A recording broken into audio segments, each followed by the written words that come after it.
Okay, so usapang TV ulit tayo at this time sa isang brand naman na kilala talaga nating nagawa ng TV. Ito yung Skyworth 55 SUE 8002 55-inch QLED Google TV na tulad last time naka QLED panel din, naka 4K resolution, Google TV, may eye protection features at mapapagana mo kahit wala kang remote. Pero bago yan, subscribe muna para maka 500k na tayo at follow nyo na rin kami sa Facebook, Instagram at TikTok.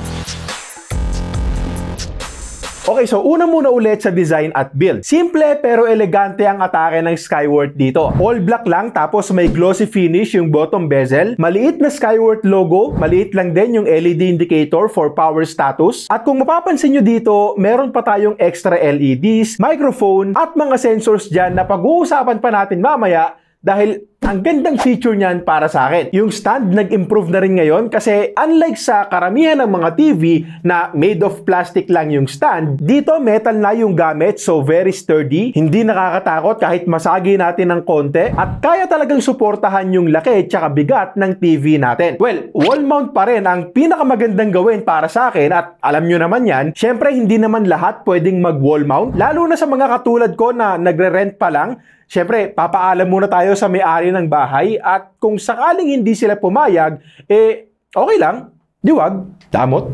Now, doon naman tayo sa pinaka-importanting bagay dito.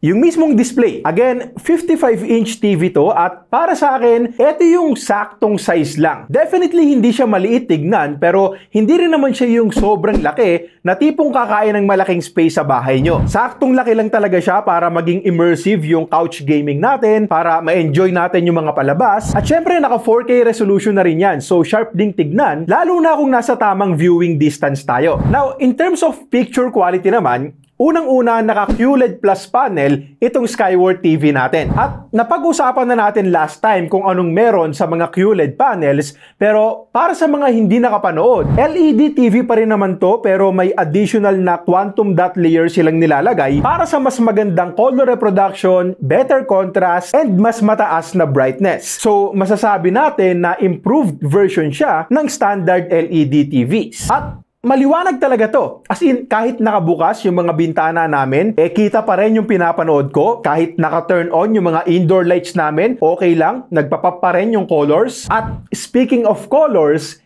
eto rin yung una kong napansin dito. Pagkakita ko pa lang sa unang video na pinlay namin sa Netflix, unang lumabas sa bibig ko yung, ang ganda ng kulay nito. Out of the box, nagustuhan ko na agad yung color reproduction at hindi na ako nag-adjust ng settings. Saktong tingkad lang, tamang pop lang ng colors at hindi siya yung oversaturated na timpla ng kulay na mapapansin ka agad natin sa skin tones ng mga pinapanood nating palabas. Dito para sa akin, tamang-tama lang yung tingkad at usable din yung iba't ibang mga color presets nila kasi nung pinanood ko dito yung top 3 animes ko, Hero Academia, Demon Slayer, and Black Clover. Comment down below kung ano yung top 3 nyo.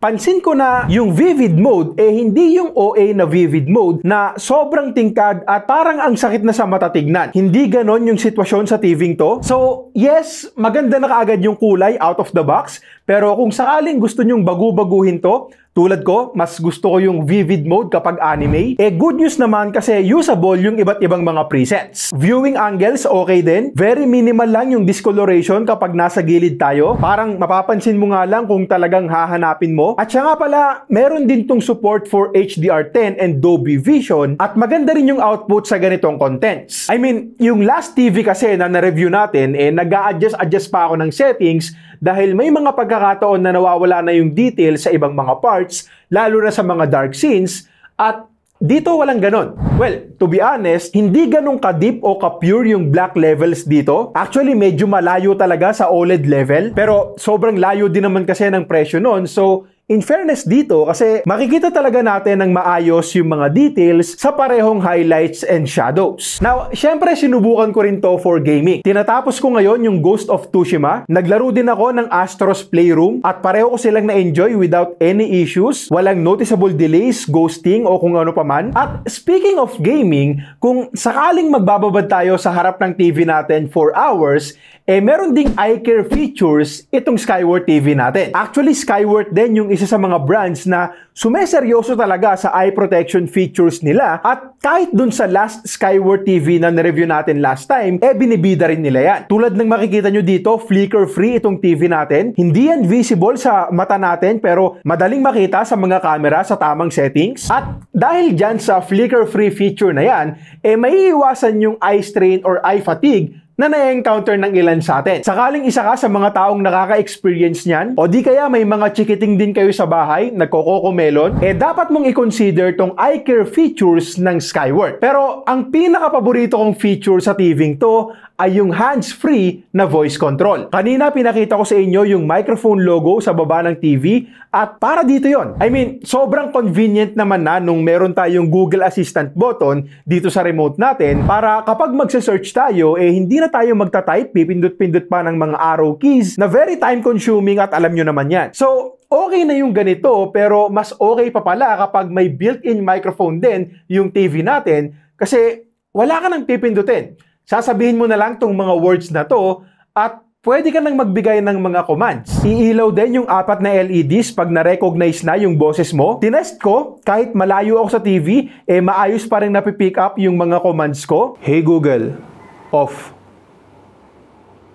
At ang kinaganda pa, kahit naka-turn off yung TV mo, pwede ka pa rin magbigay ng commands. Bali, pwede mong i-turn on yung TV gamit lang yung boses mo. At panalong feature to sa mga pagkakataon na for sure, makaka-relate kayo dito. Sa mga pagkakataon na nami-misplace natin yung mga remote natin, o di kaya kapag bigla na lang naubos yung battery.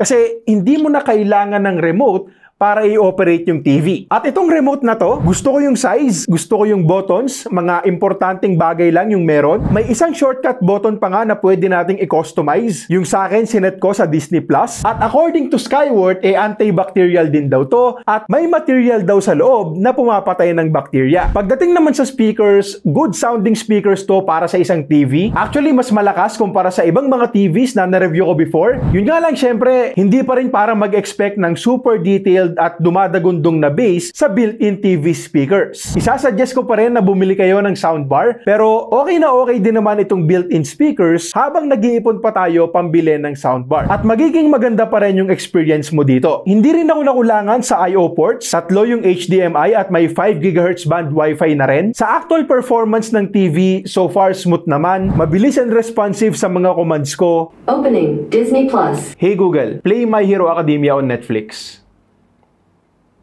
Okay, here's My Hero Academia on Netflix. Hey Google, 55% volume. Sure. Hey Google, switch to HDMI 1. Got it. Switching input to HDMI 1 on SW22 SAW. Hey Google, what's the weather today?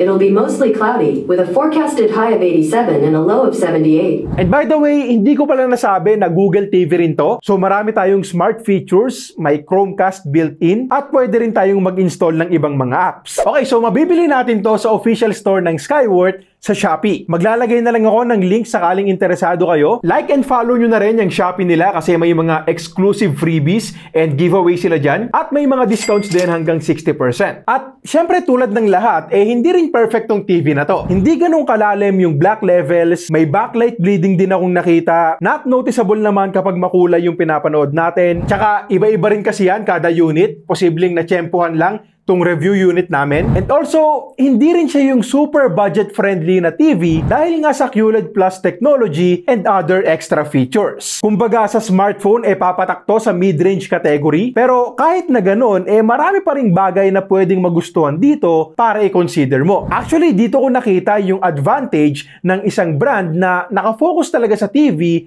like Skyward. Meron siyang Dolby Vision support at maganda rin yung output dyan, pati sa HDR. Maganda yung timpla ng kulay out of the box. Hindi na kailangan mag-adjust ng settings, tapos usable din yung iba't ibang mga color presets. Yung speakers, hindi rin pinabayaan kahit na most people will buy soundbars din naman para dito. Yung user interface, mas pulido rin, mas convenient gamitin. Meron din silang eye care features, yung warranty 2 years. At again, pinaka nagustuhan ko syempre yung hands-free na voice control. Okay, so yun lang muna para sa ngayon. Huwag kalimutang mag-subscribe. Kung naka Skyward TV ka na, comment down below kung kamusta yung experience at ganong katagal na sa inyo. Tapos kung naghahanap ka naman ng sulit na smartphone, makakatulong sa itong video na to.